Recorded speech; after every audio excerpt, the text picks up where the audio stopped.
Wow, not bad, not bad. That's my children belong to that generation. So, and I can see anybody here from the Alpha generation, people who've been born in 2017? Not yet. So the relevant. Uh, so if you look at from the next 10-year horizon, which are the consumers that are going to be relevant? The Alpha generation will still be only 10 years old, so they won't be consumers.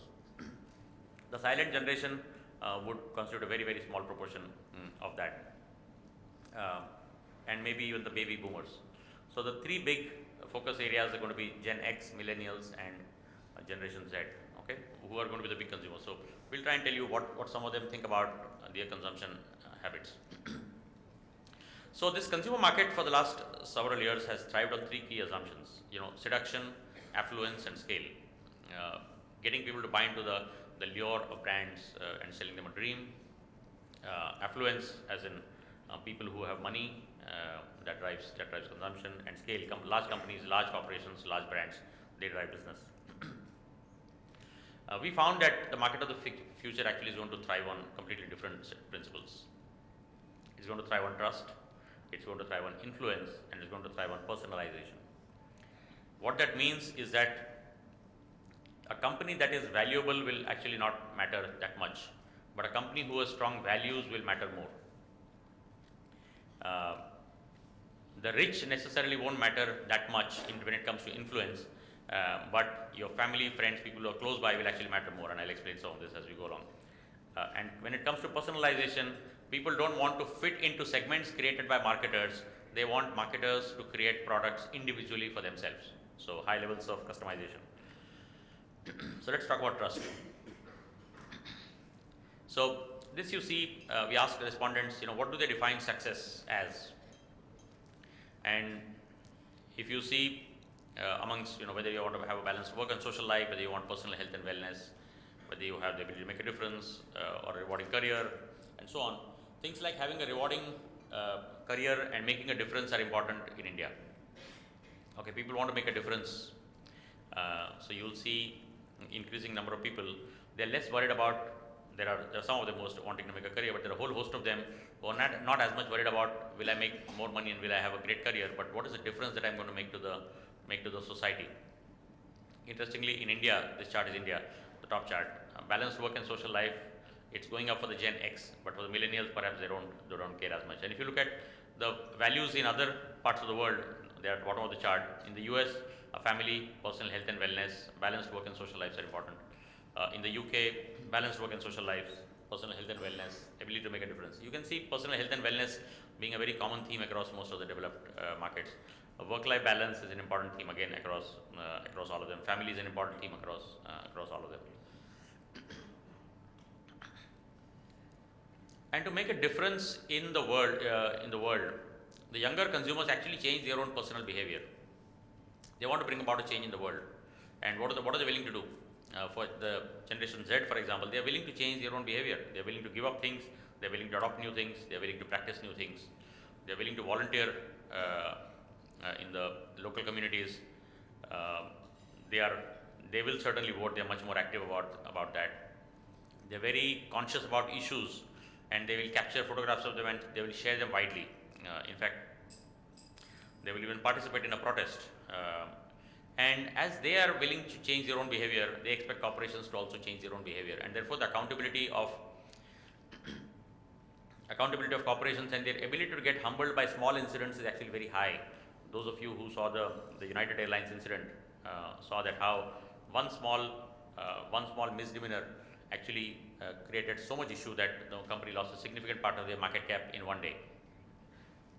And you saw the same thing happened in Indigo in India. So these are people who will believe in a cause, and if they see something happening against their wishes or beliefs, they will not hesitate in acting on it then and there. So it is probably unlike a little bit of the previous generations where people used to talk a lot more but do a lot less. And this new generation actually takes things in their own hand.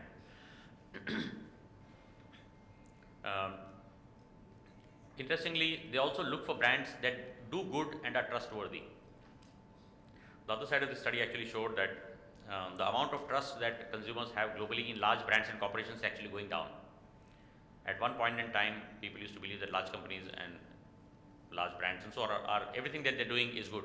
But there have been enough corporate scandals which have actually exposed how many of these large companies don't always act in the larger good. They try to maximize the wealth of their shareholders, and perhaps that is not good enough when you take a broader social context. So increasingly companies now, consumers think of companies as in a broader context and say how much good are they doing for the society, and that tends to matter a lot for them. So you see in India it's actually one of the highest, but also in all the other markets as well it is highest. They actively look for such brands. So which means brands that are doing fair trade, brands that are doing better things for their suppliers, their customers, their society, and they're actually also willing to pay extra. We actually ask consumers, will you be willing to pay extra for a brand that is either environmentally friendly or socially minded? And you will find that almost across the key generations, all of them are willing to pay higher. And you will see that if you look at the three generations on the right, Gen Z, Millennials and Gen X, they are willing to pay, there are a greater percentage of those who are willing to pay more than others. For example, being human is a good example. There are enough examples otherwise also. We see for Indian companies, they built a trust-based relationship with customers, and that has actually fostered their growth. Tanishq is a sterling example of how they captured trust as the key driver for a middle-class consumer who buys jewelry. And it was unfortunate that the jewelry industry had forgotten or ignored to provide this basic value proposition when somebody buys an expensive product.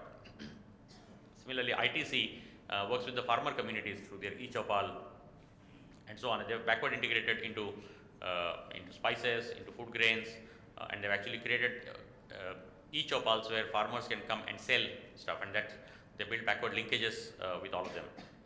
Likewise, Marico spends a lot of money on child education. So we've actually seen that average annual sales increase of 2% for products with sustainability claims on the packaging, and a lift of 5% for products that promoted sustainability actions through marketing programs. So it's not just the right thing to do from a social point of view, it clearly has business benefits. But I must also say that consumers are also able to see through companies that actually are just making these claims but actually not doing anything. So that's the other side as well. The second thing we'll talk about, so that was about trust. So trust is a very important thing. So as consumers look for trust, so brands and retailers who work on trust are likely to be doing well. And therefore, as you think about design, think about how you can weave in that theme in the way you think about your products. The second is influence, and this is what Jeff Bezos said, that if you make customers unhappy in the physical world, they might each tell 6 friends, but in the digital world, they can tell 6,000. So the cost of one unhappy customer has just got magnified 1,000 times at least, and even more. And if you just think of the things that go viral, the things that are more damaging go viral much faster than the things that are positive. And the key driver of this is that all generations are approaching what is called constant connectivity. So look at the graph on the left side. It's called hyperconnectivity, the percentage of respondents that are constantly or sporadically connected. Sporadically connected is 57% amongst all others, and 43% is constantly connected, which 45% of that is from Japan. And if you look at the Gen Z, the youngest of the lot, 65% of them are constantly connected, 74% in Germany. Similarly, the percentage of respondents that have access to either a smartphone or a personal computer by generation, you will see that the older generation, almost all of them had PCs, but increasingly people are moving towards more and more mobile devices. But one way or the other, they all have access to the digital world. And as a consequence, more and more categories are being purchased online, and this also includes grocery. Perhaps the category that you would least expect to buy online is also being sold online. So fashion and apparel, of course, is the highest, and if you have to draw a parallel between, we don't have a specific question on jewelry here, but if you have to take a proxy, I would say fashion and apparel is close when it comes to jewelry, and you'll see that every one of them, the significant percentage of them, have made an online purchase in the last 6 months. So this is not, and you can see at the bottom, you even have cars. 5% have actually bought a car online. So, and so that's actual buying behavior. On the other hand, social media has become an integral part of their lives. The percentage of respondents that you see who actively participate, like, share, tag, or comment, almost 66% of them, people who see others' content, people who create and post their own content, and seek feedback. So the people who are actively participating are significantly more, and the people who are actually viewing what others are doing is also very, very high. So actually only 1% of Gen Z respondents don't use social media at all. Can you believe that? And what it also means is that if brands were to use social media for marketing, consumers are actually quite open to them. They welcome sponsored content as well. They're not against sponsored content, and I'll come to, there's a provided if, and I'll come to that. So they're open to sponsored content also, and you see that the reason they say is that it introduces me to a new brand or product, or it says that I trust the social media channel's ability to curate sponsored content for me. So unlike mass media advertising, which actually pushes things at you, irrespective of whether you like it or not, or irrespective of what you want, social media has the ability to push content at you which is a lot more curated, and that's actually helping these consumers. So that's why even if it's sponsored, they know it's sponsored, but they know it is something that I care about, and therefore they don't mind it.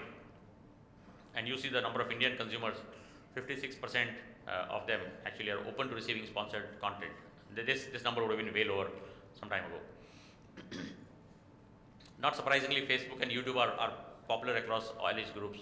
Instagram is the most relevant for Gen Z.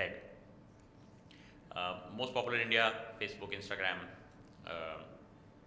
Snapchat, strongest user base in France.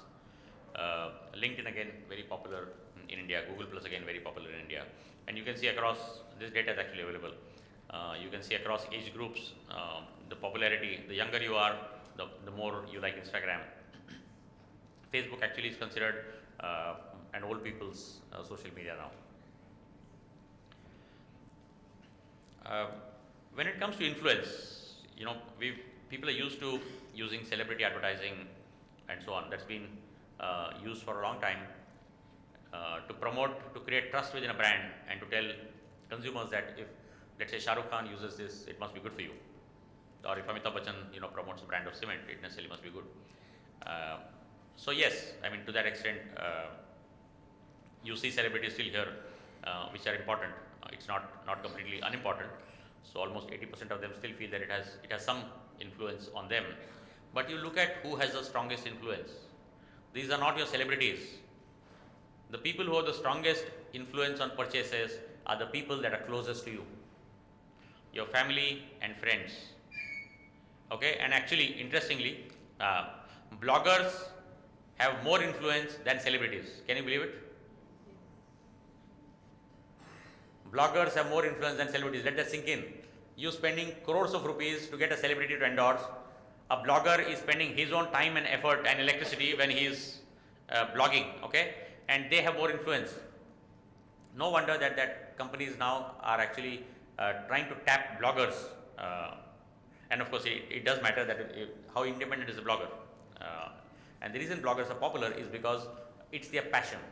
It's their passion. And for example, reviews on any product is now become absolutely common. TripAdvisor, of course, is highest in terms of how people make decisions about holidays. But every single product, you buy a cable on Amazon, and you can have somebody telling you who has used that cable, which might be a 100 rupee cable, to say how good was your experience with that cable. I mean, that just would have been impossible in the physical world. But because of that, and therefore the ability of people to trust these is much higher. And again, as you'll see, when we go on holidays, we kind of do extensive amount of research on the locations and the routes and the flights, and how do you get from one place to the other, and what are the good eating places and so on. and you also see very interesting patterns amongst nationalities and their preferences and so on. So you'll find that some nationalities a lot more when they say the place is actually not that good, perhaps it's actually very good. Okay, but it's actually a very, very important source of information in terms of decision making for people now. Let's talk about the third big trend, which is personalization. 63% of consumers value a personalized experience and 58% only want tailored offers. Only want tailored offers. Okay, it's not I prefer tailored offers, only tailored offers. Okay, and I'm sure there are enough people in this room. If people have worn a tailored shirt which fits them well, you will not go back to buying a ready-made shirt again. Okay, if a designer has designed a dress for you that fits well, falls well and looks good on you, you will not go back to buying a ready-made one ever again. The ready-made one was last generation, was created for the mass market. Okay, all consumers now have very, very specific preferences and they want those. So they want the ability to control and personalize their experience. Like for example, create your signature shoe. You can create your signature shoe. You can personalize your perfume. They only create, for example, is a brand from Arvind group, the Lalbai group. They've actually created custom tailored offerings, and Raymond has an offering called Made to Measure. What that means is that the brands need to have a very intimate understanding of the consumers and the ability to actually create a tailored offering in an inexpensive way. It cannot be expensive either, and that's really the challenge for marketers. How can you create products for a market of one? And they are willing to, because they want this customized product, customers are willing to provide their personal data. Okay. So if they get something in return, and the simplest example is, for example, a company like Bombay Shirt Company. They get custom tailored shirts and they store your measurements with them. Now in some sense, when you know that your measurements are with them, right? And it was unlike your old tailor